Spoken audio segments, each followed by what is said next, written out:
So yeah, thanks for the welcome. So I'm glad to have scared George Hughes a couple of years ago. There we were talking about, I was talking about climate change vulnerability. And I wanted to speak this time more with an emphasis on adaptation. So not so much, it's here, I don't think I have to argue too much about that, but this is more about now, what do we do about it? So, how do we end up helping our species to shuffle around the landscape in a kind of coordinated way that leaves us with something that we actually want to see at the end of it? And yeah, how do we shift the way we've been doing things before? So since I spoke to you 2 years ago, lots has happened. That was just before the UNFCCC Congress in Paris. And we, of course, got this fantastic legally binding, this fantastic agreement signed. And that was a real landmark. We've been working for decades to get there. And what that did particularly was focus on reducing greenhouse gas emissions. So all countries had to commit to reducing their emissions. And it helped to regulate this REDD+, which allows us to pay for carbon stored in forests, which is very useful, and a lot of emphasis on restoration and reforestation. There was also, of course, a lot of emphasis on helping us to adapt, admitting that changes are going to happen. We may, at best, keep our temperatures to 1.5 degrees as a global target for warming, and that looks fairly unlikely that we'll make it. So really, we have to do a bunch of adapting to deal with the changes that are now inevitable. And there are various mechanisms for that. Some of that is a lot of funding that's now been put forward for ecosystem-based adaptation, which is about using nature to help people adapt to climate change. And basically highlighting the need to change the way that we do conservation to help facilitate change rather than keep things as they've always been. And then, of course, last year the news was that the US pulled out of the agreement, which has been a big blow globally. And so we pushed forward, and we're on to globally about a 1.2 degree increase in temperature at this point. So what does that mean for us? So firstly, on a global scale, here you can see last year's averages as they deviated from the long-term trends. And you can see that most of the world had a much hotter year than usual, a few blue patches, very small, and that Southern Africa was amongst the warmest areas globally, or the greatest, had the greatest warming globally. And there we look at long-term temperature trends from 1961 to 2014, and you can see some pretty serious warming has happened. The white is we don't have data, but kind of as we've observed, the northern and western parts of South Africa have seen pretty serious warming over that patch. And there you can see the long-term trend. I think that's from 1900 to 2014, I can't see from here, but you can see how the trend is very much warming post-1975, completely consistent with climate change. This is observed, not projections here. This is some work that Nicola van Wilgen from Sandparks has been doing on assessing climate change impacts on different national parks. And she's found a range of different things, of variable impacts in different places. But one of the scarier ones is in Richtersveld National Park, where there's been very strong warming, mean and maximum temperatures, and an increase of 25 additional days above 35 degrees centigrade. So that's a lot of heat stress days. Similar for Kalahari Gemsbok National Park, Kalahari, sorry. But some other parks have not experienced those changes. So it's pretty variable. What about marine ecosystems? So of course there have been some similar trends in ocean temperatures. The degree of warming is not as great as on land, but again a consistent pattern of warming. What about rainfall? So now rainfall, the picture is a lot less clear. We've had a really patchy rainfall. You can see some wetter decades like the 1960s and some dry ones like the 90s, but no clear trend. The general consensus is that there's positive trends in annual rainfall totals over the southern interior, but a drying trend over the north and northeast. Again, I think that's not a surprise to anybody to hear that. What we have seen a change in, though, is an increase in extreme events. So you can see quite clearly there that, particularly in terms of floods and storms and wildfires, we've had some serious increases. What about sea level? Absolutely on the rise, no surprise. We know how much the sea ice is melting, and we've seen the trends that have been set in motion by these warming events. So some pretty scary projections there too. So I've been showing you observed trends, which are indisputable and take very little statistics or modeling, and there they are. The models show the following. So in the top three graphs, you can see the projected changes in temperature, with some pretty strong increases. I mean, looking to 2050, we're looking at about a 2.5 to sort of, I would say safely a 2.5 to 3.5 degree warming, particularly in the northern parts of the country.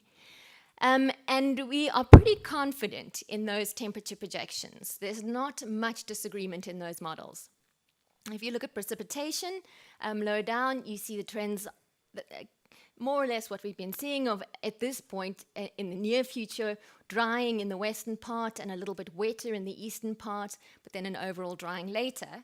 However, these precipitation trends are much more uncertain. There are a lot of different models, and they tend to predict different things and not always agree with each other, so we're less confident in the precipitation. And I think, again, that holds true for what we've been seeing in the observations. It's just a bit more patchy, so less trends there. So overall, what are we seeing?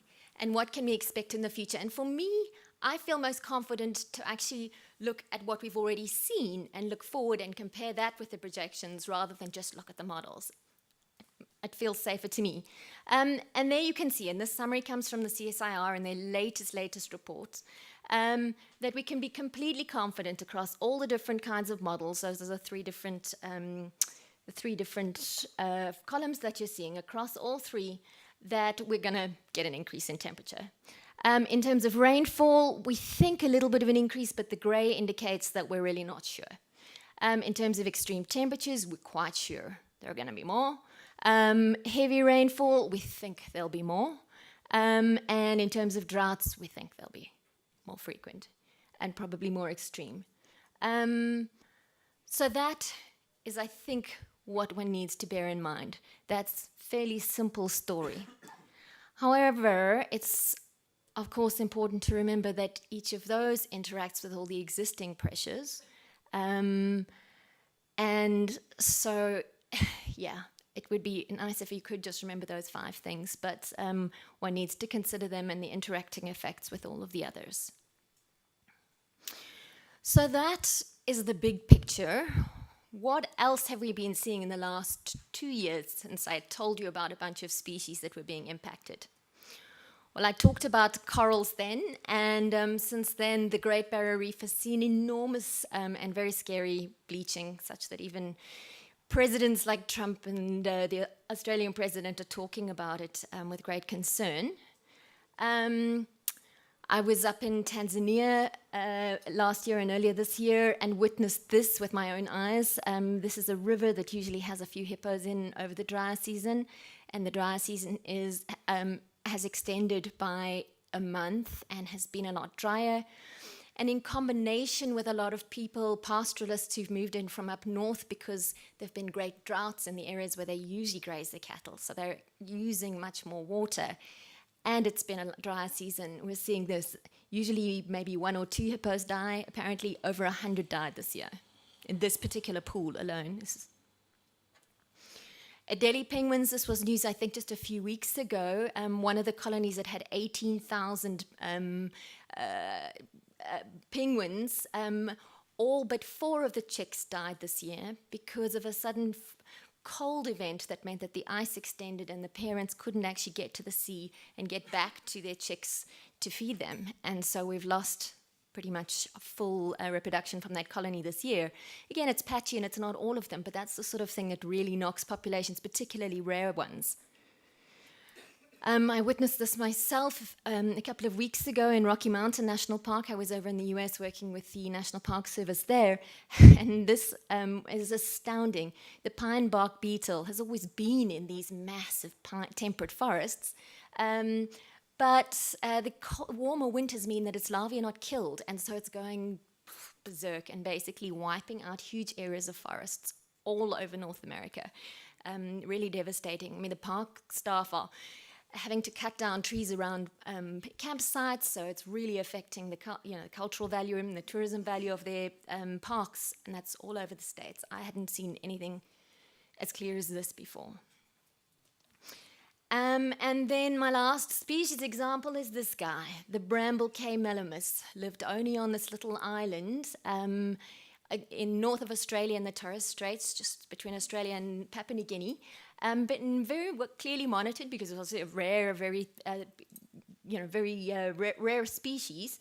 And 2009, great records of it, doing fine, and then rising sea levels, extremely severe storm, much more than usual, and a wave came and overtopped the island, and now there are none, and they were never taken out for ex situ conservation, and so they are extinct. Our first mammal extinction end of last year from climate change. So the study only really began, this field only began in 2003 with this famous paper where Camille Parmesan started looking at noticing the fingerprints of climate change across systems, and they were saying, look, nature can spot it, we can't see it yet, but the fingerprint is left on nature. And we published a study end of last year called The Broad Footprint of Climate Change, and what we did is went through all the different biological processes as they're classified across natural systems, from species, communities, organism species, populations to communities and ecosystem services, and looked where we could find evidence of climate change. And scarily, we found it in 82% of those biological processes right across the different biomes. So, it's definitely there. Now what do we do about it? That's really the question as conservation practitioners. No more arguing about whether it is there. What do we do?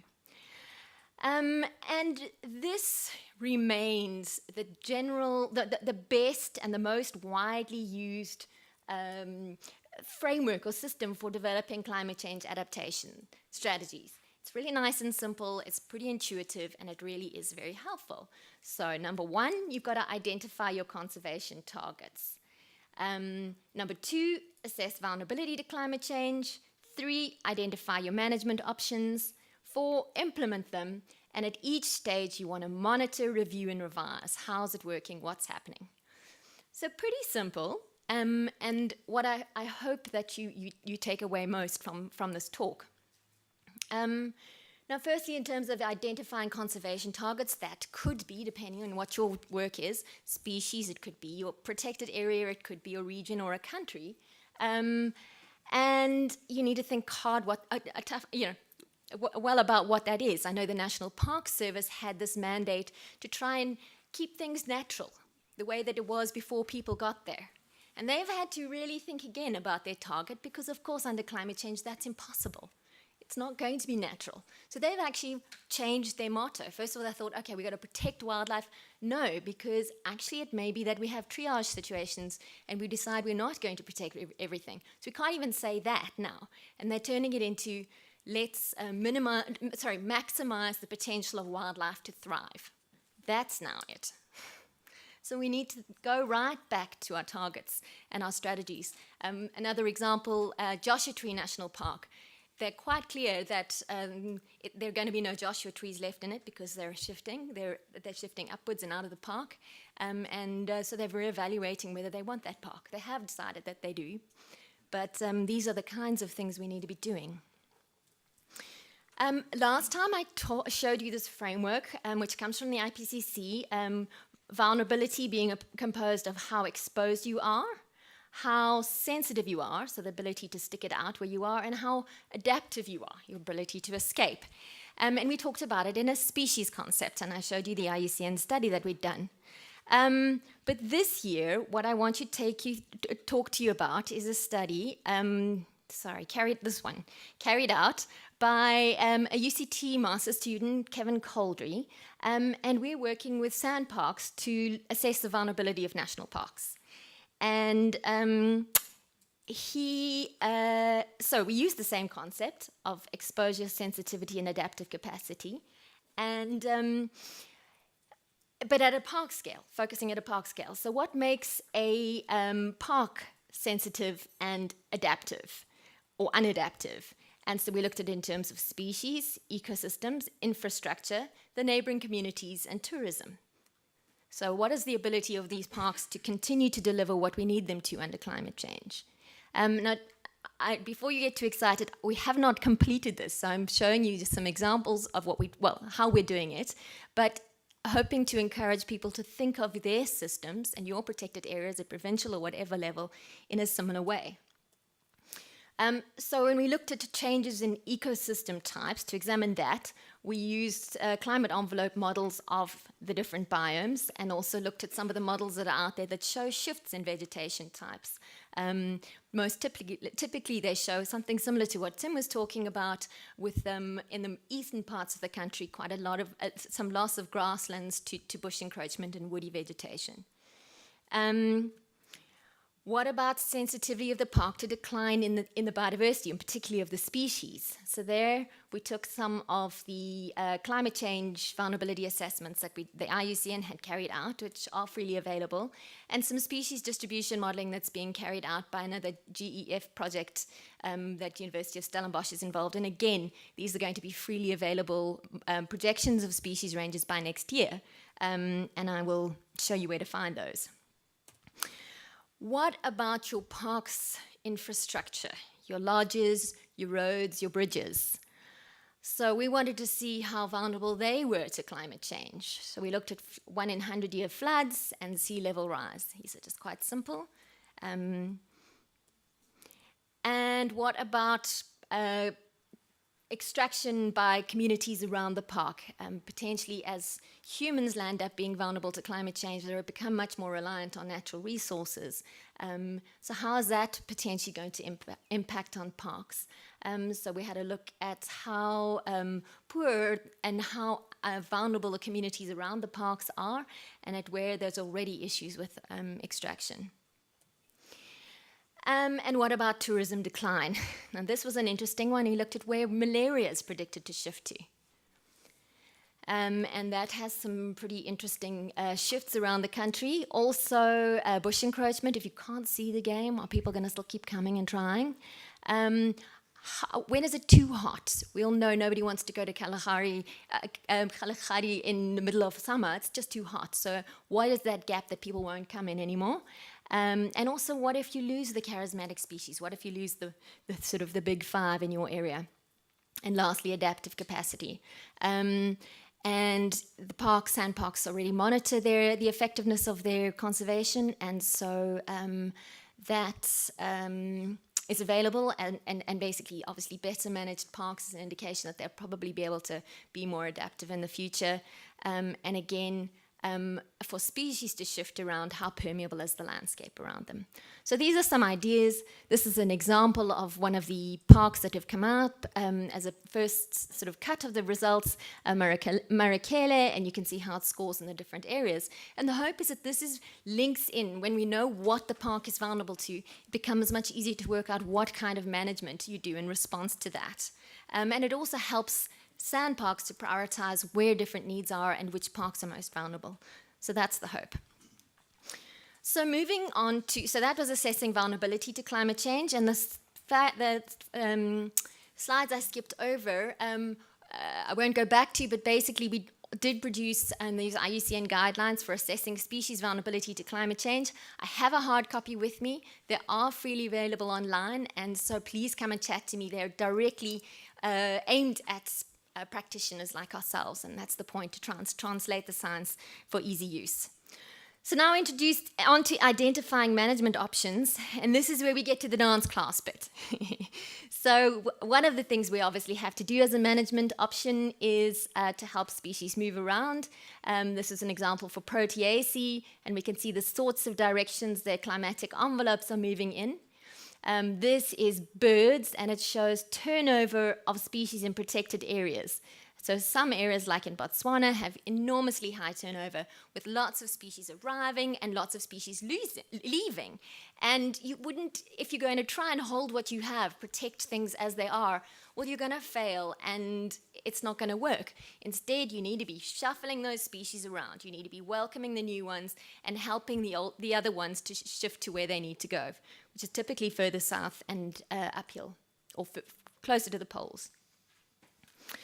The kinds of management options that you have, two things to really think about. Firstly, trying to minimize the negative impacts, firstly on your conservation infrastructure and on your biodiversity. And I'll speak a little more about that one in the next slide. But don't forget about climate change interactions with other threats, and also, of course, that humans responding to climate change, for example, through building dams and hydropower and wind farms and sea barriers, are going to have impacts on climate change too, on biodiversity conservation too. And then I think it's important to recognize that there are some benefits from climate change too, and to really take advantage of these. So you're going to land up with new things and your new species and new arrivals, and that can have really good tourism potential.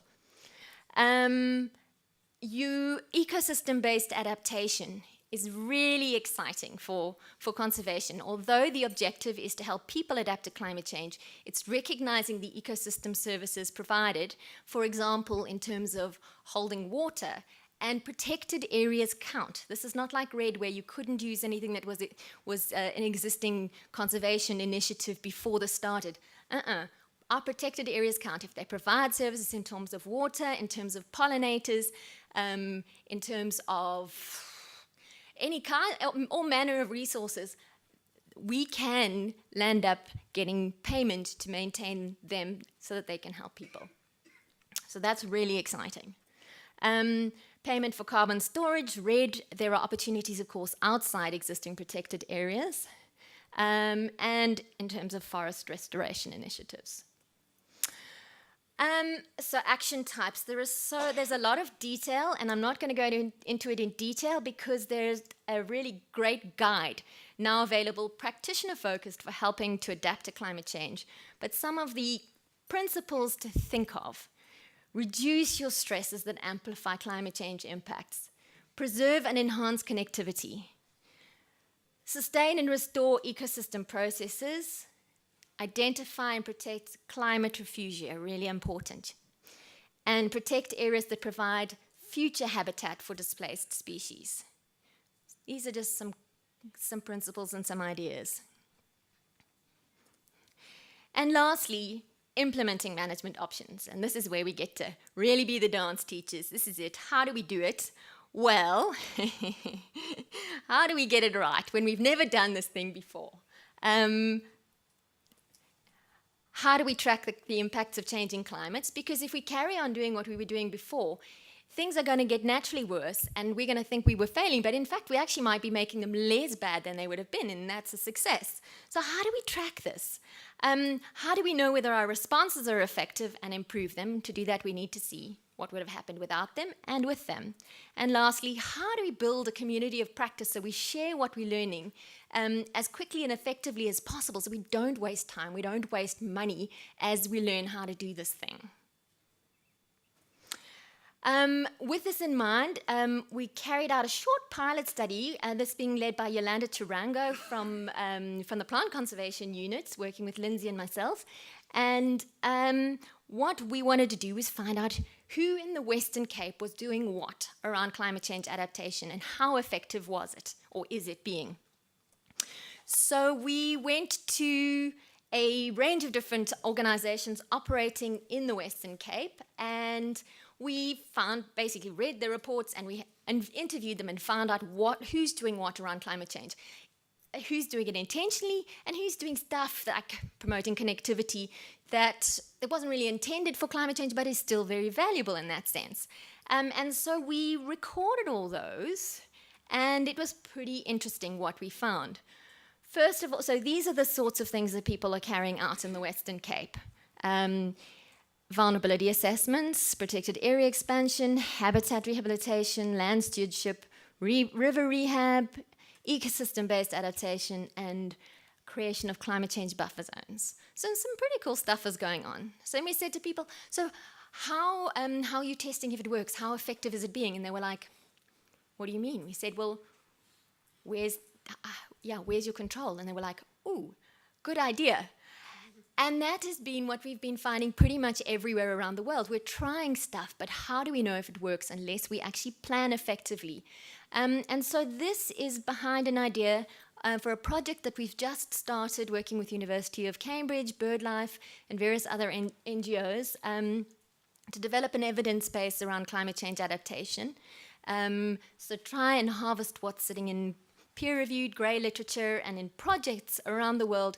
As we try these things out, we need to be really honest about how, well, first of all, we have to plan them so we can see the control, and we can basically see what would have happened if we hadn't done anything. And then we need to be honest about what worked and what didn't, and work out what were the key variables so that other people can learn from that and apply them in other parts of the world. And that's the intention of this project. But obviously, there are some serious challenges. What does successful outcome look like?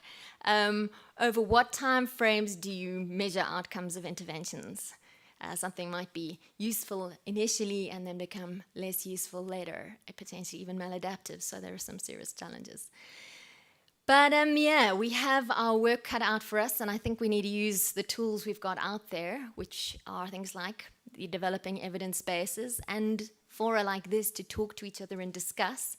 And truly to basically get more comfortable with our roles of helping landscapes and species to shift around in a way that we would like them to. Thank you.